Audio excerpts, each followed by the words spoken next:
अच्छा दिया। गौकर्ण जी तो एक निष्ठ महात्मा कोई साधारण थे नहीं। गौकर्ण जी ने तुरंत भगवान नारायण का स्मरण किया और जैसे ही स्मरण किया भगवान ने कहा कहो भक्त अब क्या रह गया?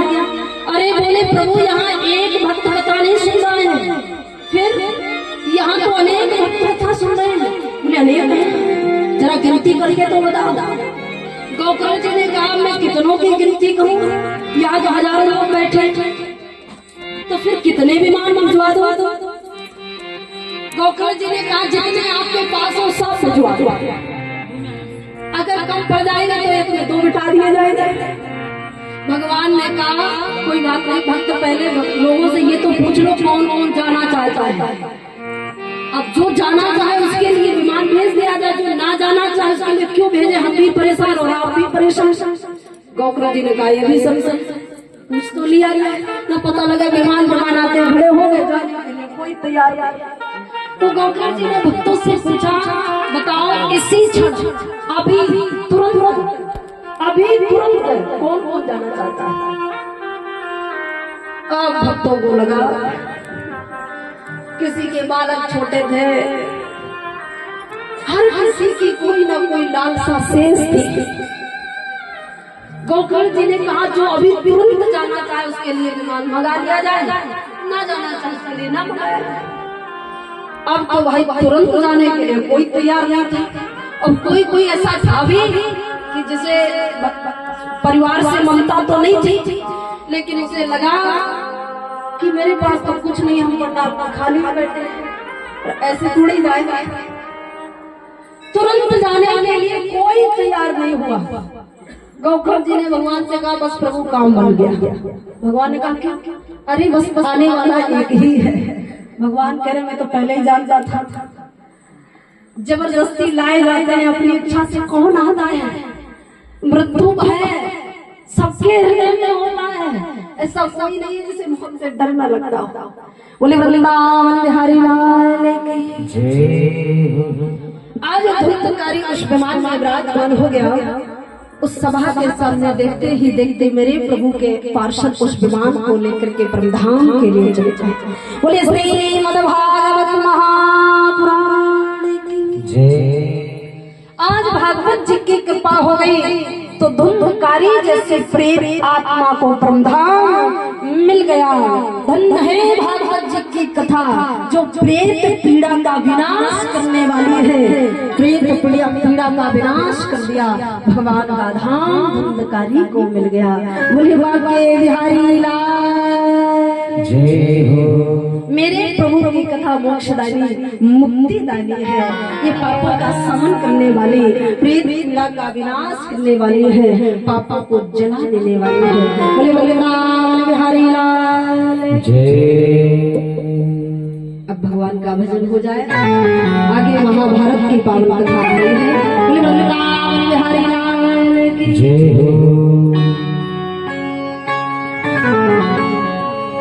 बोले वृंदावन बिहारी लाल की जय हो। कि क्या भरोसा है इस जिंदगी का, कि क्या भरोसा है इस जिंदगी का, कि साथ तेरे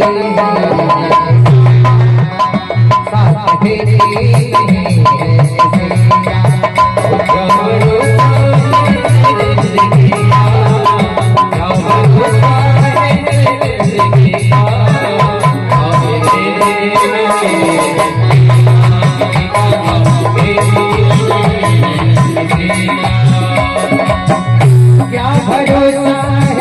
जिंदगी का, साथ देती नहीं है किसी का। क्या भरोसा है जिंदगी का, साथ देती नहीं है किसी का। क्या भरोसा है जिंदगी का, साथ देती नहीं है किसी का।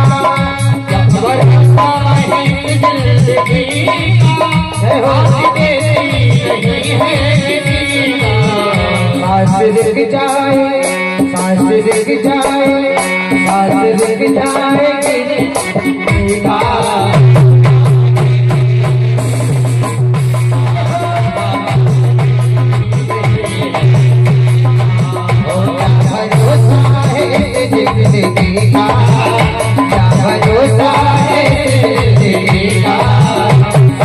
जिंदगी नहीं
निकल जाएगा रोशनी का, तब निकल जाएगा रोशनी का, भरोसा है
दुनिया है एक हकीकत पुरानी, चलते रुकना है इसकी रवानी।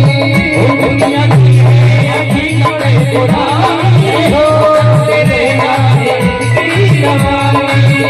दुनिया है एक हकीकत पुरानी, चलते रुकना है इसकी रवानी। दुनिया की है हकीकत पुरानी, चलते रहना है पूरा फर्ज पूरा करो बंदगी का, फर्ज पूरा करो बंदगी का, भरोसा है जिंदगी फर्ज पूरा करो बंदगी का, भरोसा है जिंदगी का, भरोसा है जिंदगी का।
साथ देगा ना, साथ देगा ना, साथ देगा कोई किसी का, साथ देगा ना कोई किसी का, क्या भरोसा है,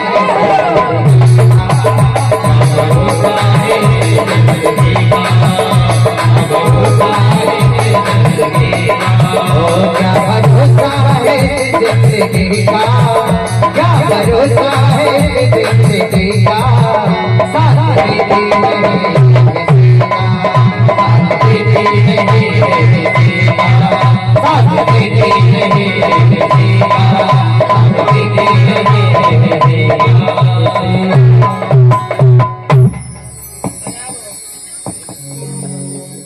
बोली बांके बिहारी लाल की।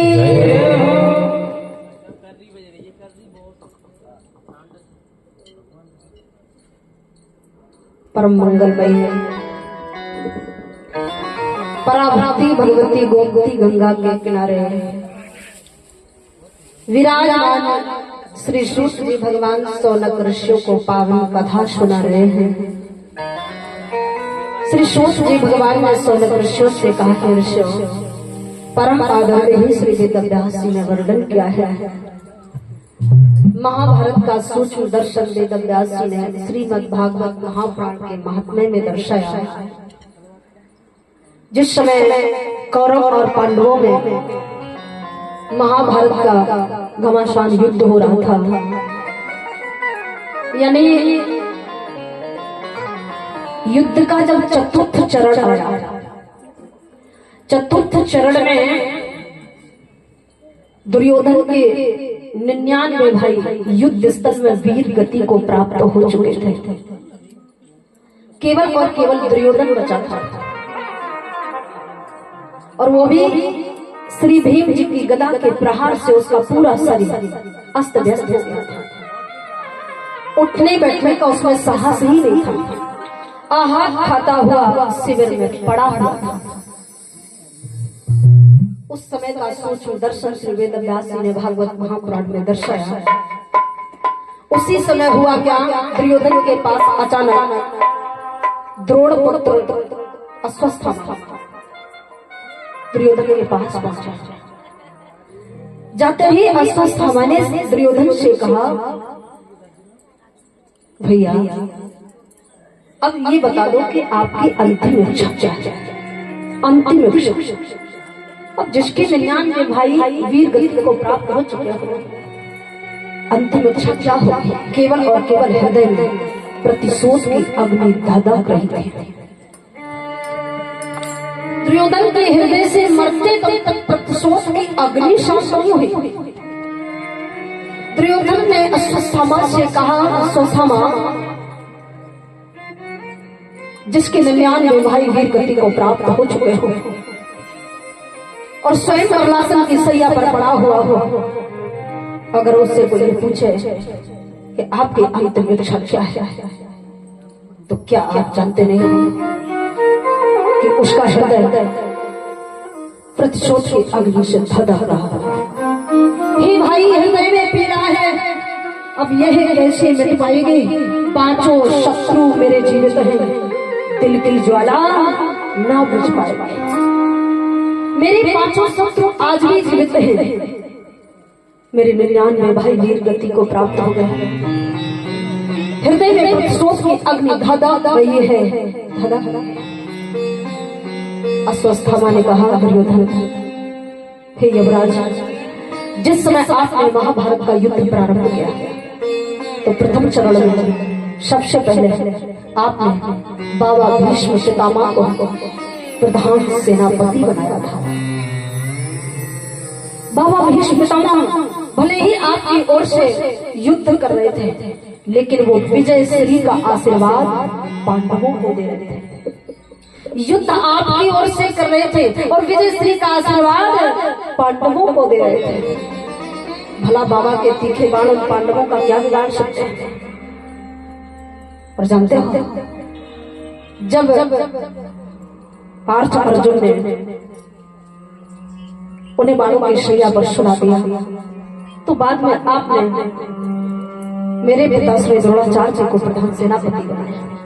मेरे पिता श्री द्रोणाचार्य जी भले ही आपकी ओर से युद्ध कर रहे थे, लेकिन विजय श्री का आशीर्वाद पांडवों को दे रहे थे। उनके बाद में आपने वीर कर्ण को प्रधान सेनापति बनाया। कर्ण ने आपकी ओर से युद्ध किया, लेकिन वो भी युद्ध स्थल में वीर गति को प्राप्त हो गया। लेकिन अभी तक आपने ये विचार नहीं किया कि एक बार अश्वत्थामा को प्रधान सेनापति बना दिया। अगर आपने मुझे प्रधान सेनापति बना दिया होता तो 5 पांडवों ने 1-2 तो मैंने मार ही दिए होते। दुर्योधन ने जैसे ही सुना तो कहा, अश्वत्थामा जिन्हें मारने में सामर्थ्यवान बाबा भीष्म पितामह ना हुए, द्रोणाचार्य कृपाचार्य ना हुए, जिनके सामने कर्ण जैसे वीर योद्धा युद्ध स्थल में वीर गति को प्राप्त हो गए, आप करें कि मैं पांडवों का वध कर देता? क्या आप पांडवों का वध करना जानते थे? अवश्य मैं जानता था। अगर आप पांडवों का वध करना जानते थे, आपने अभी तक मुझे बताया क्यों नहीं? अश्वत्थामा कहने लगा, युवराज मैं बताता क्या, क्योंकि आपने प्रधान सेनापति तो पहले ही चुन लिए थे, इसलिए बारी बारी से आप उन्हीं को बनाते रहे। कहा अगर आप पांडवों का वध करना जानते हो तो अभी तो 5 जीवित हैं, युद्ध विराम होने वाला है, हमें केवल और केवल भीम का सर ला कर दे दो, केवल और केवल भीम का सर ला कर दे दो, मुझे 5 नहीं चाहिए, भीम का सर ही चाहिए। अश्वत्थामा ने सुना तो दुर्योधन से कहा, युवराज आप चिंता न करें, भीम का सर लाकर आपके चरणों में डाल दूंगा। अब तो अश्वत्थामा चल पड़ा। उस रात्रि 5 पांडव और देवी द्रौपदी, भगवान श्री कृष्ण, सभी धर्मराज युधिष्ठिर के शिविर में थे और सभी युद्ध की तैयारी कर रहे थे। हुआ क्या, रात्रि के समय ये अश्वत्थामा देवी द्रौपदी के शिविर के पास गया। अब शिविर के पास जाकर के उसने देखा क्या कि शिविर खाली था। द्रौपदी धर्मराज के शिविर में शिविर के अंदर प्रवेश किया तो अंदर जाकर देखा क्या कि द्रौपदी के 5 पुत्र अकेले सो रहे थे, लेकिन अंधकार बस और अहंकार बस, अज्ञानता बस पहचान नहीं सका। देवी द्रौपदी के 5 बालक 5 पांडवों के समान ही थे। धर्मराज के धर्मराज जैसे, भीम के भीम जैसे, अर्जुन के अर्जुन जैसे, नकुल के नकुल जैसे, सहदेव के सहदेव जैसे। 5 बालक अपने पिता के ही समान थे, इसलिए वो पुत्रों को पहचान कर पाया। उसने सोचा 5 पांडव सो रहे हैं, सोते में मौका मिल गया, इस समय मौका है, अब इस मौके को टालना नहीं चाहिए। युवराज ने तो केवल और केवल भीम का सर मंगाया है, लेकिन मैं 5 का सर काट कर ले जाऊंगा। अब तो अश्वत्थामा ने क्या किया, तीखी तलवार म्यान से बाहर कर ली, देवी द्रौपदी के सोते हुए 5 पुत्रों के सर काट दिए। 5 पांडवों के सर काट लिए और जैसे ही 5 पुत्रों के सर कटे तो अचानक देवी द्रौपदी के हृदय में भयंकर आघात हो गया। जोर से चिल्ला पड़ी, हाँ कृष्ण, हाँ कृष्ण, हाँ कृष्ण, हाँ कृष्ण। भगवान श्री कृष्ण ने देखा अचानक बहन को क्या हो गया, दोनों करकमल बहन के पकड़ लिया, बार बार कृष्ण कृष्ण कह के चिल्ला रही थी। कहा बहन अचानक आपको क्या हो गया? देवी द्रौपदी कहने लगी, हे कृष्ण मुझे ऐसा लगता है जैसे अचानक किसी ने मेरे हृदय में भयंकर आघात कर दिया और मेरा चित्त, मेरा मन अशांत है। अब मैं शिविर से जा रही हूँ। देवी द्रौपदी ने तुरंत भगवान के करकमल से अपने करकमल छुड़ा लिया और वहां से चल पड़ी। अश्वत्थामा 5 पुत्रों के सर लेकर के शिविर के बाहर निकला और दुर्योधन के शिविर की ओर चल चला। देवी द्रौपदी जैसे ही अपने शिविर के पास में आई तो आते ही देखा क्या, शिविर के बाहर रक्त की धार बह रही थी। शिविर के अंदर गई तो 5 पुत्रों के धड़ पड़े हुए थे, लेकिन सर 5 के गायब थे। अब तो देवी द्रौपदी अचानक अपने पुत्रों के धड़ों पर जा चढ़ी और और बार बार अपने पुत्रों से पूछने लगे, मेरे लाल ऐसा कौन सा अताताई दुष्ट बैरी कुलकार आया जिसने सोते हुए मेरे 5 पुत्रों के सर काट लिए। अरे ये धर्म युद्ध था, इस धर्म युद्ध में बालकों की हत्या हो गई। ऐसा कौन सा अताताई आया मेरे लाल, एक बार कृपा करके ये बता दो वो कौन सा अताताई था जो आप 5 के सर काट करके ले गया, सर काट करके ले गया। कि उठ के बोल तो सुनाए दे, उठ के बोल तो सुनाए दे, किसने है मारो मेरे लाल को। उठ के बोल तो सुनाए दे, किसने मारो मेरे लाल को। उठ के बोल तो सुनाए दे, किसने मारो मेरे लाल को। मेरे पुत्र ऐसा कौन सा अताताई आया नवरात्रि के समय बालकों के सर काट करके ले गया। कहने लगी मेरे लाल अखियां खोलो मुझसे बोलो ओ मेरे लाल हजारी। अखियां खोलो मुझसे बोलो ओ मेरे लाल हजारी। अखियां खोलो कुछ तो बोलो ओ मेरे लाल हजारी। अखियां खोलो मुझसे बोलो ओ मेरे लाल हजारी। किसने मारा लाल हमारे, किसने मारा लाल हमारे, माया पड़ गई कालियों को, हाल तो सुनाए दे, किसने है मारो मेरे लाल।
भगवान श्री कृष्ण शिविर में आ गया और जैसे ही भगवान शिविर में आए बहन के दोनों पर कमल पकड़ करके और उन्हें खड़ा किया। देवी द्रौपदी ने भगवान को देखा तो कहा है कि संग बोली मोहन मुरली वाले यशोदा जी के छैया। बोली मोहन मुरली वाले यशोदा जी के छैया। बोली मोहन मुरली वाले यशोदा जी के छैया। बोली मोहन मुरली वाले यशोदा जी के छैया। पड़ी हमारी नाव भंवर में, पड़ी हमारी नाव भंवर में, कोई न पार लड़ैया नैया पार तो लगाए दे, किसने है मारो मेरे लाल को। बटिया पार तो लगाए दे, किसने है मारो मेरे लाल को। बोली तो लगाए दे, किसने है मारो मेरे लाल को।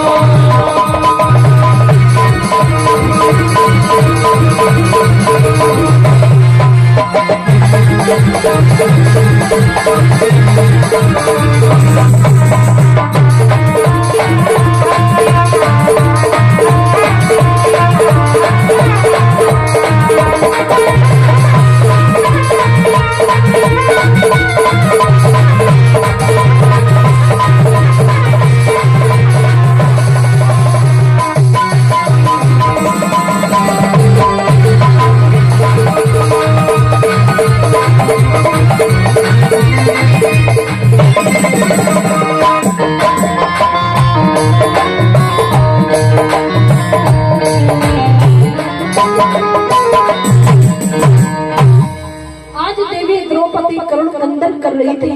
भगवान श्री कृष्ण ने कहा, बहन आपको इस प्रकार करुण कंदन करना शोभा नहीं देता।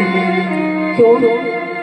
क्योंकि आप कोई साधारण नहीं, शक्ति के अवतार हो और केशव जैसे भाई की बहन हो और आप तो छपछाड़ी हो।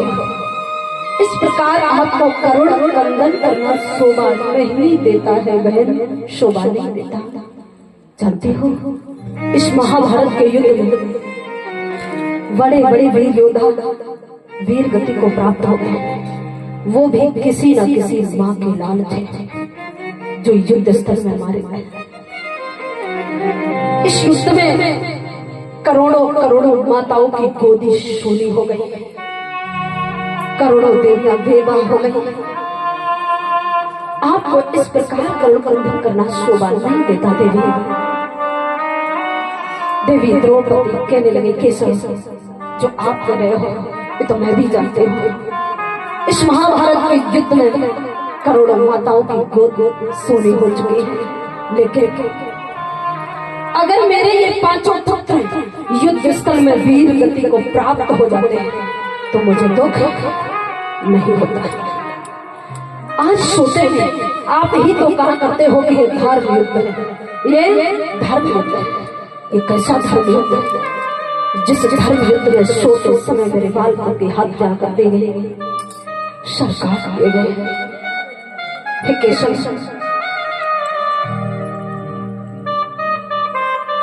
अब इस दुख को मैं कैसे सहन कर सकूं? भगवान श्री कृष्ण देवी द्रौपदी का पावन संवाद हो रहा था।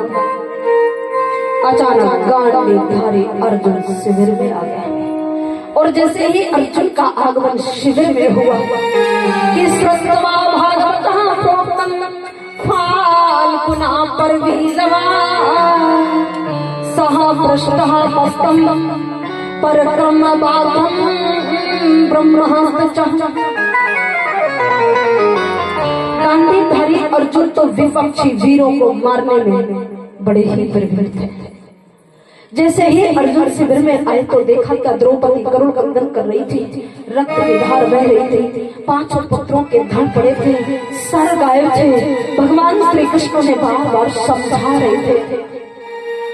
इस दृश्य को देखते ही गांडीवधारी अर्जुन के नेत्र अग्नि की तरह लाल हो गए और उनके ओठ मारे क्रोध के जोर जोर से थरथराने लगे।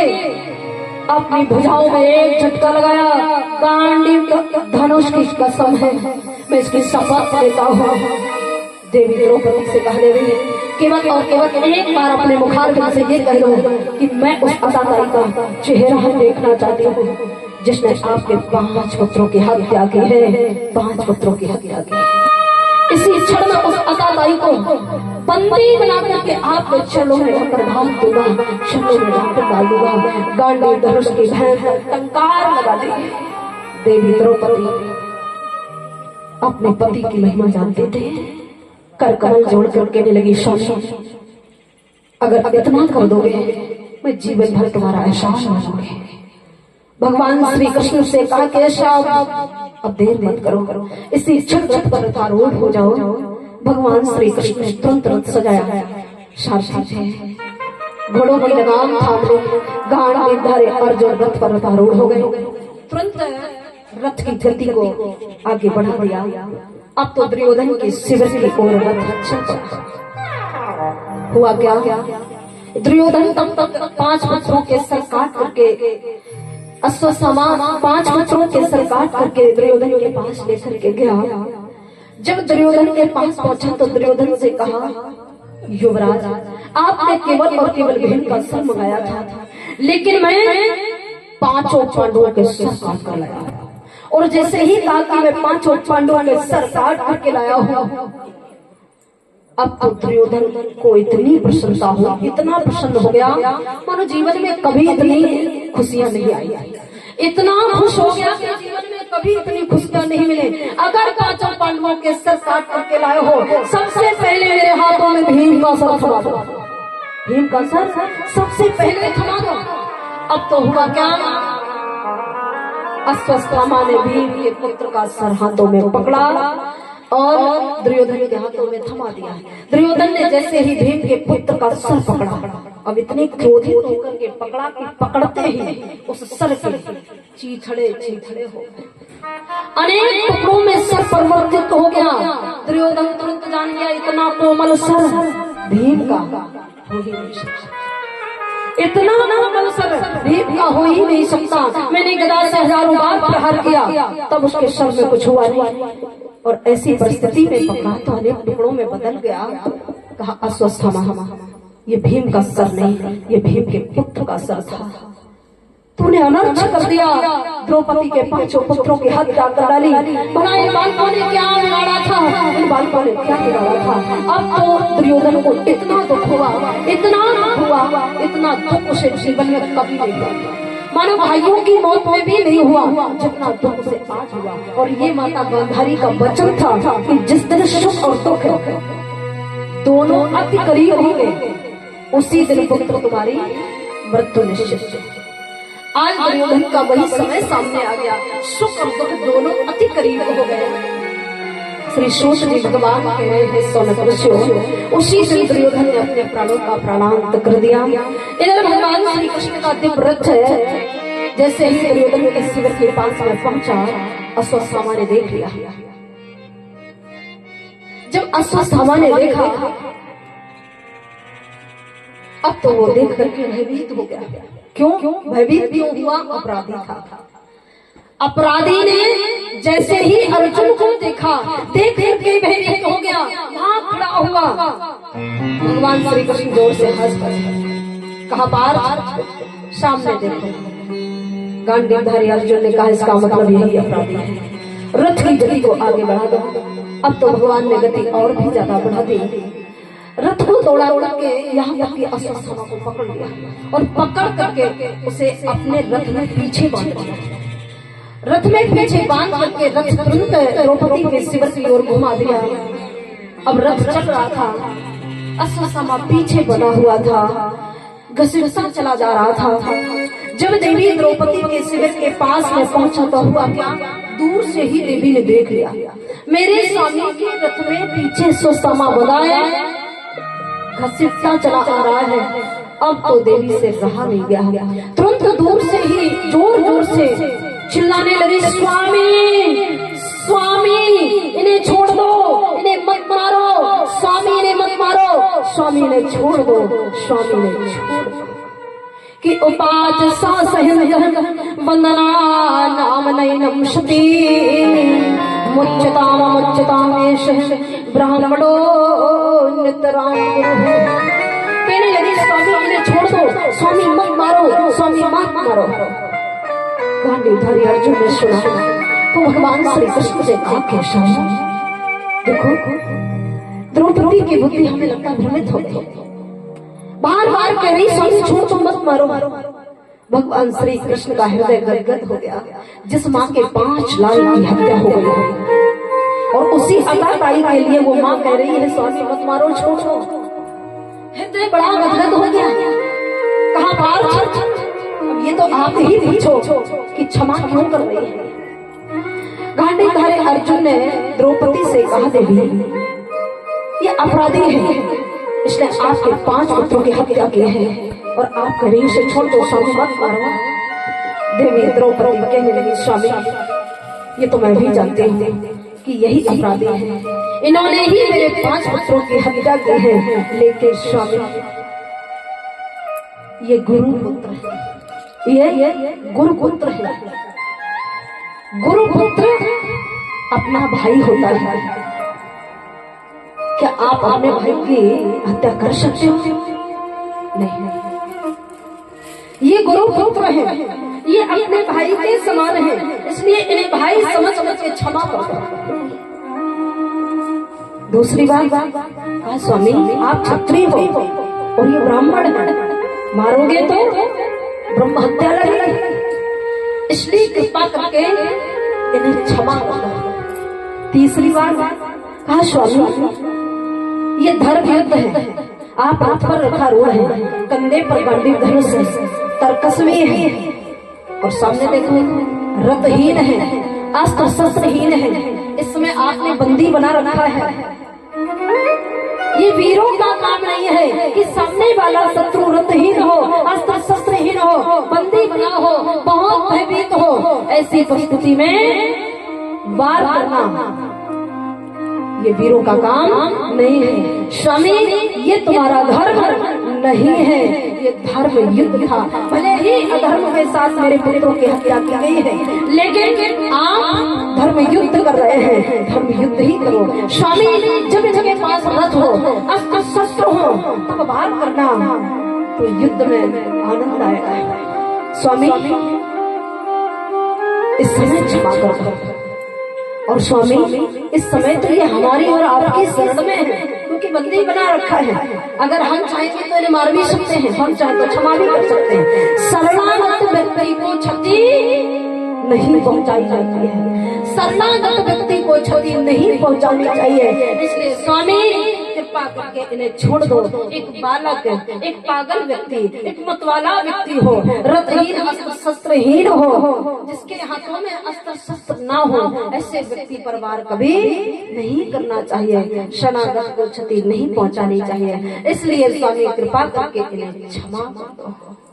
भगवान श्री कृष्ण ने देवी द्रौपदी से कहा, बहन, आज मेरा हृदय आनंद से भर गया है, आपके मुखारविंद से करुणा बरस रही है। देवी, तुम धन हो, तुम धन हो। हे द्रौपदी सुता, आपने आज अपने केशव जैसे भाई की कीर्ति बढ़ाई है। एक बार भगवान श्री कृष्ण ने गांडीधारी की ओर देखा और कहा, पार्थ, देवी ने तो क्षमा कर दिया, आप क्या करोगे? पुत्र उनके थे, पुत्र आपके भी थे, आपको क्या करना है? अर्जुन ने कहा, केशव, अब मेरी परीक्षा ले रहे हो? देवी द्रौपदी ने क्षमा कर दिया, तो मेरी ओर से भी क्षमा ही है। भगवान श्री कृष्ण ने कहा, पार्थ, तुम दोनों धन हो, लेकिन ये अपराधी है। अपराधी को यदि दंड न दिया गया तो अपराध करना कभी भूलेगा नहीं, फिर भी कभी अपराध कर सकता है। इसलिए अपराधी को दंड मिलना चाहिए। ब्राह्मण से अगर अपराध धोखे में भी हो गया हो या जानकर हुआ हो, वध कभी नहीं करना चाहिए, केवल अपराध की सजा देनी चाहिए, वध नहीं करना चाहिए। कहा, इनका वध मत करो, लेकिन ये अपराधी है, इसलिए इनके मस्तक में जो मणि है, इस मणि को अपनी तलवार से वालों के समेत निकाल लो, बस इन्हें छोड़ो। भगवान श्री कृष्ण ने कहा, तो गांडीधारी अर्जुन ने वही किया। उनके मस्तक में जो मणि थी कि अर्जुन सहसा आज्ञा हरे हारे तम फाशिना मणि जहार धेनु तुच्छ सत्यम धर्म। कहा, ये आपका धर्म है कि अपराधी को दंड देना चाहिए, इसलिए कृपा करके इनके मस्तक की मणि निकालो। भगवान श्री कृष्ण ने कहा, तो गांडीधारी अर्जुन ने अपनी तीखी तलवार से उनके मस्तक की जो मणि थी बालों के समेत निकाल ली, और जैसे ही मणि तेजहीन हो गए, शक्तिहीन हो गए। अब तो हुआ क्या, रक्त की धार सर से बहने लगी। अस्वस्थामा वहां से बाहर खड़ा हुआ, दौड़कर अपने शिविर में आया। आकर के उसने क्या किया, तुरंत धनुष बाण उठा, धनुष उठा करके श्री ब्रह्मा जी का आह्वान किया, ब्रह्म विद्या का आह्वान कर दिया। और जैसे ही ब्रह्म विद्या का प्रयोग किया तो तुरंत उसके धनुष पर ब्रह्म अस्त्र प्रकट हो गया। जब ब्रह्म अस्त्र प्रकट हुआ, अस्वस्थामा ने तुरंत अर्जुन की ओर संधान कर दिया, और जैसे ही अस्त्र संधान किया, गांडीधारी अर्जुन ने देखा ब्रह्म अस्त्र चला आ रहा है, जिसमें भीषण अग्नि की ज्वाला प्रकट हो गई। अब तो गांडीधारी अर्जुन ने भगवान श्री कृष्ण से कहा, केशव, मेरे प्राणों की रक्षा करो, सामने से ब्रह्म अस्त्र आ रहा है, अब इसके लिए मेरे पास कोई ऐसा अस्त्र नहीं जो काट दिया जाए, इसलिए कृपा करके मेरे प्राणों की रक्षा कर लो, मेरे प्राणों की रक्षा कर लो। भगवान श्री कृष्ण हंस रहे, आप तो धनुर्विद्या में निपुण हो, सर्वश्रेष्ठ हो, क्या आप अपने प्राणों की रक्षा नहीं कर सकते? गांडीवधारी अर्जुन ने कहा कि इस समय वार्तालाप करने का समय नहीं है। इस समय मेरे प्राणों की रक्षा करो, मेरे प्राणों की रक्षा करो केशव। ये ब्रह्मास्त्र है, इसका कोई काट नहीं है। कहा क्या तुम ब्रह्मास्त्र चलाना नहीं जानते हो? जानता तो हूँ, ये तो मैंने ब्रह्मास्त्र छोड़ दिया। जानते हो क्या होगा? क्या होगा? दोनों ब्रह्मास्त्र यदि भिड़ जाएंगे तो क्या होगा? सृष्टि का प्रलय हो जाएगा, सृष्टि का प्रलय हो जाएगा। इसलिए आप कृपा करके मेरे प्राणों की रक्षा करो। मैं ब्रह्मा जी की सृष्टि को क्षति पहुंचाना नहीं चाहता। केशव सब कृपा करके मेरे प्राणों की रक्षा करो। लेकिन भगवान श्री कृष्ण ने इनकार कर दिया। आज मैं तुम्हारे प्राणों की रक्षा नहीं कर सकता। अगर आप चाहते हो तो स्वयं अपने प्राणों की रक्षा करो, वरना मेरी कोई गारंटी नहीं है। अब गांडीवधारी अर्जुन ने तुरंत अपने गांडी धनुष पर ब्रह्म विद्या का प्रयोग कर दिया, और जैसे ही प्रयोग किया तो ब्रह्मास्त्र प्रकट हो गया। अर्जुन ने भी संधान कर दिया, और जैसे ही संधान किया अब तो दोनों ओर से चले जा रहे। जैसे ही दोनों ओर से ब्रह्मास्त्र चल पड़े, अब दोनों में विषम अग्नि थी। स्वर्ग से देवताओं ने देखा दोनों ओर से ब्रह्म अस्त्र ही आ रहे हैं। अगर दोनों अस्त्र भिड़ जाएंगे अवश्य ही ब्रह्मा जी की सृष्टि का प्रलय हो जाएगा। देवता त्रैमाम त्रैमाम त्रैमाम चिल्लाने लगे। ब्रह्मा जी का आह्वान किया देवताओं ने, प्रभु रक्षा करो, अपनी सृष्टि की रक्षा करो। श्री ब्रह्मा जी ने सुना तो तुरंत ब्रह्मा जी ने क्या किया? ब्रह्मलोक को त्याग दिया और एक शख्स का रूप लेकर के दोनों बाणों के बीच में आकर के खड़े हुए। जब दोनों बाणों के बीच में आकर के खड़े हुए श्री सूत जी भगवान कह रहे हैं सदृश्य ब्रह्मा जी ने अश्वत्थामा की ओर पीठ कर ली, अर्जुन की ओर मुख कर लिया। कहा कृपा करके आप अपने ब्रह्म अस्त्र को वापस कर दो, अपने ब्रह्म अस्त्र को वापस कर लो। क्यों?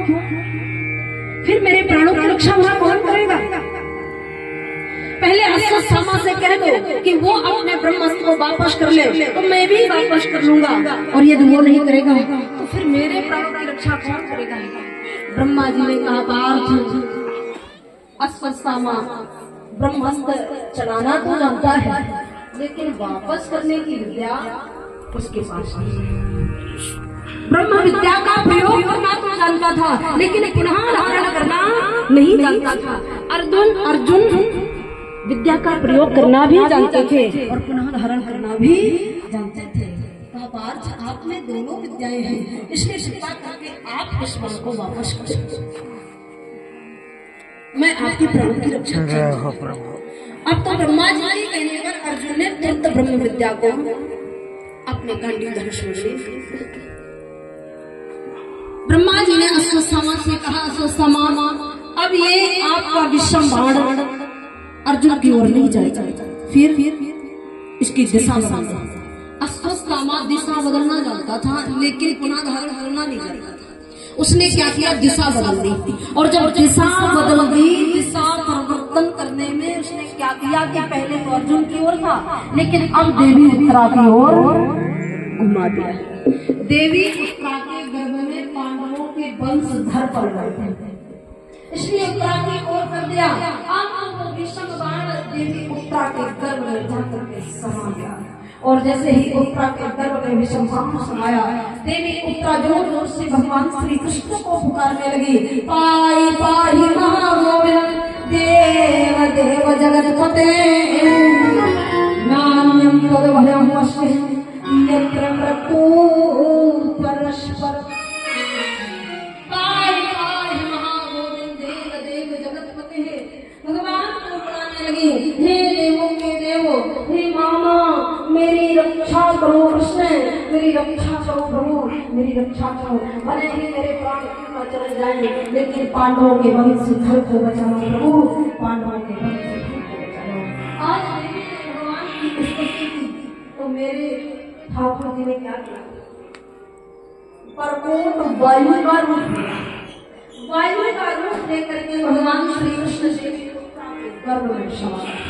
और जैसे ही उत्तरा के गर्भ में समाया तो अंदर जाकर के देखा क्या कि अस्तेजा स्वागत्या निहार क्यों गोपते विघ्न मंत्रम संकर्षण पैछते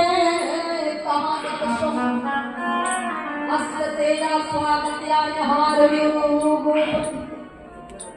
माँ की गति में ब्रह्म विद्या की जो विश्व ज्वाला थी वो गर्भ को जलाती चली जा रही थी, गर्भ को जलाती चली जा रही थी। भगवान श्री कृष्ण ने उसी क्षण अपनी दिव्य गदा के द्वारा उस विश्व ज्वाला को शांत करना प्रारंभ कर दिया और धीरे धीरे उस ज्वाला को शांत कर दिया। जब वो ज्वाला शांत हो गई तो माँ के गर्भ में पलने वाले सबने देखा कि माँ के गर्भ के अंदर सुंदर सावली सूरज के कोई एक दिव्य पुरुष आए हैं जिनके हाथों में शस्त्र शस्त्र लगा है। भगवान के दर्शन माँ की गर्भ में हो गए। मनुष्य की अंतिम इच्छा होती है ईश्वर दर्शन, लेकिन पक्षी के दर्शन कहाँ हो रहे? गर्भ में ही दर्शन गर्भ में ही हो रहे। उस आत्मा को दर्शन गर्भ में ही हो गए। भगवान के दर्शन कर रहे हैं। श्री सूत जी भगवान के रहे हैं सोमपर्षियों। भगवान ने उस गर्भ की रक्षा कर ली और जब गर्भ की रक्षा कर ली, मेरे प्रभु गर्भ रक्षा करने के बाद में वायु थी, वायु के रूप में गर्भ में थे, तो माँ के गर्भ के बाहर आ गए। और जब माँ के गर्भ के बाहर आए, समय धीरे धीरे गुजरा। समय आने पर देवी के गर्भ से एक बालक का जन्म हुआ। जब एक बालक का जन्म हुआ कि तस्य जन्म महाभक्त परमाणी सा महात्मना निधनं कालभूषितं प्रियत्येकतमा तस्य जन्म महाभक्ति परमाणी सा महात्मा। एक महात्मा पुत्र का प्रारंभ हुआ और जब एक परम संत एक महात्मा पुत्र का प्रारंभ हुआ कि तदा सर्वपरि रति समापूर्ण होते यज्ञ वंशः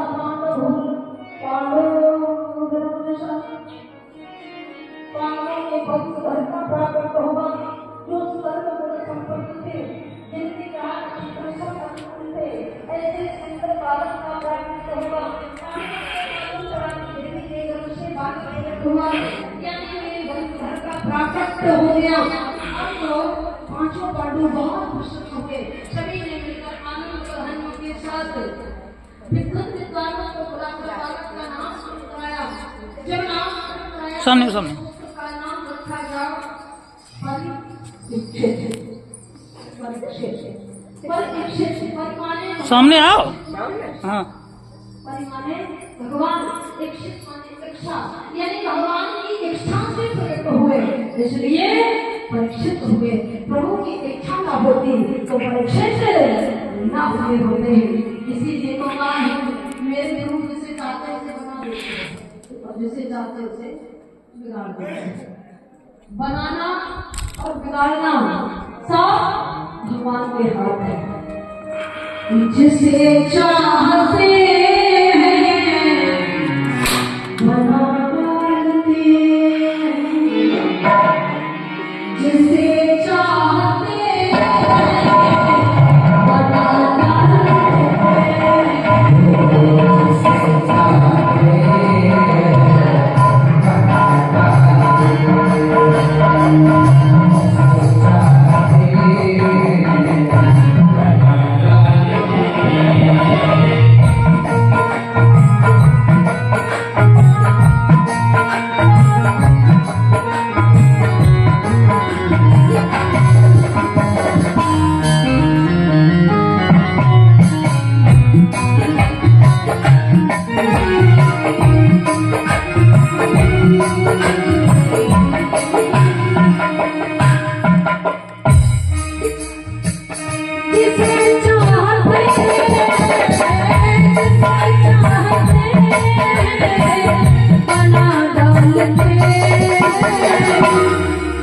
जिसे चाहते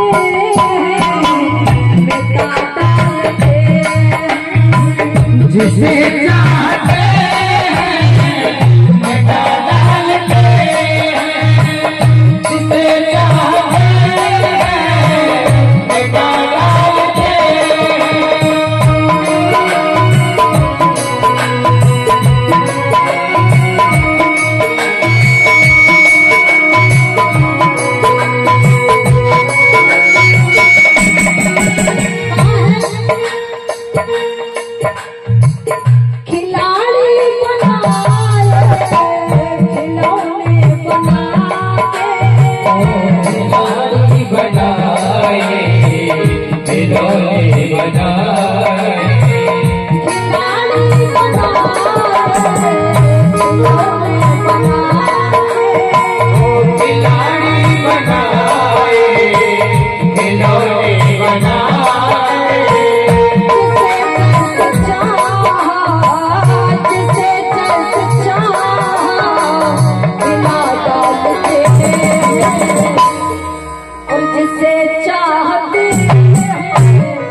बोलिए बांके बिहारी लाल की। जिससे चाहते हैं बना डालते हैं और जिससे चाहते हैं बेटा डालते हैं। भगवान की इच्छा हो गई तो परीक्षित हो गए। पुत्र परीक्षित का धीरे धीरे लालन पालन किया जा रहा है। एक समय की बात है, एक बार माता कुंती ने भगवान श्री कृष्ण से कहा है कि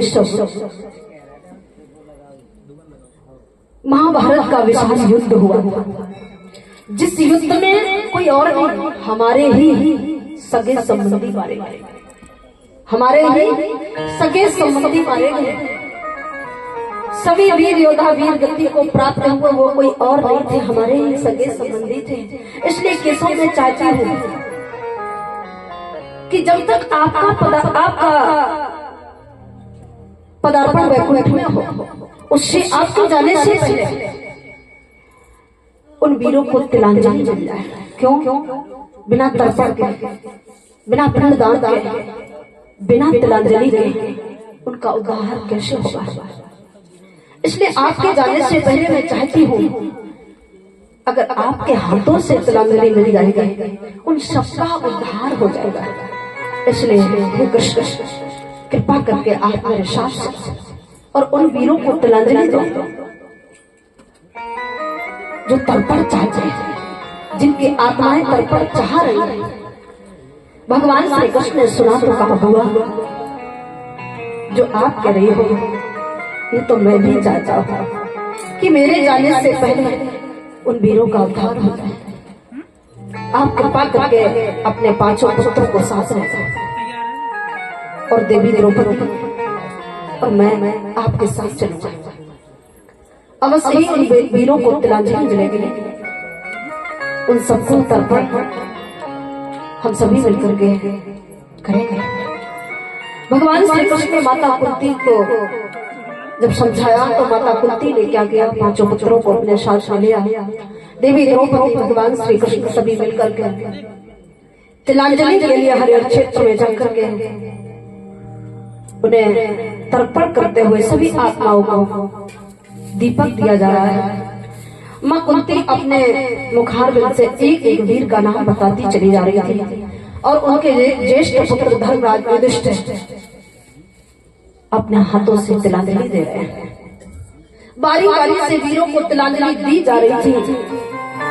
जब सब वीरों को तिलांजलि मिल गई, अब अंत में एक वीर शेष रह गया।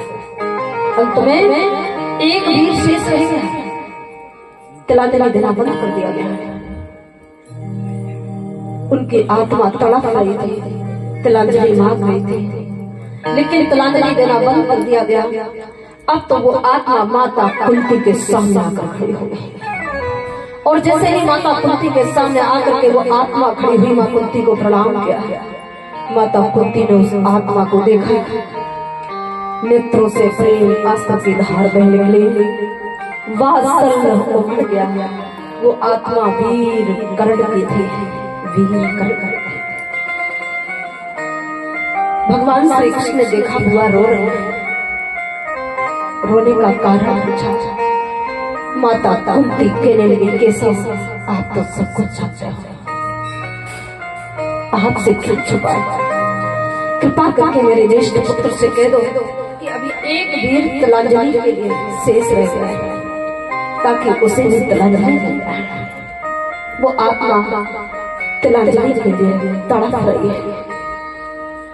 वीर कर्ण की आत्मा माता कुंती से कह रही थी, मां जीते जी आपने मुझे पुत्र रूप में स्वीकार नहीं किया,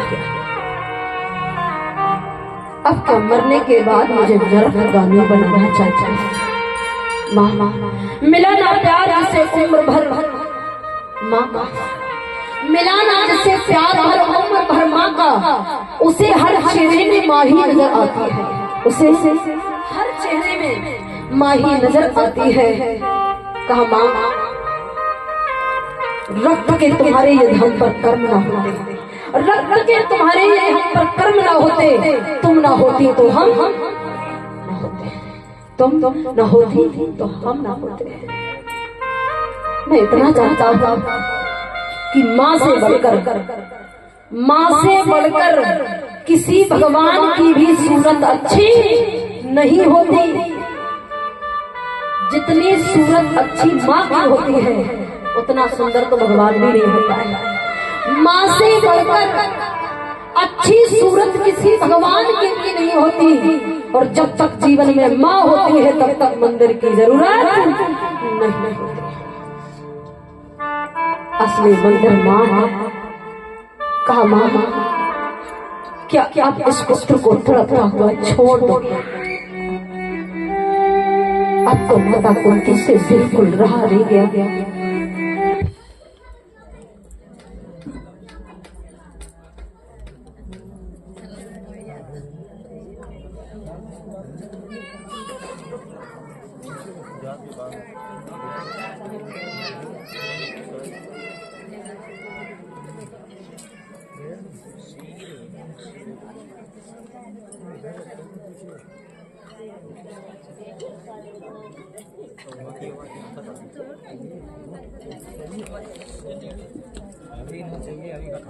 मोबाइल रिकॉर्डिंग बंद कर।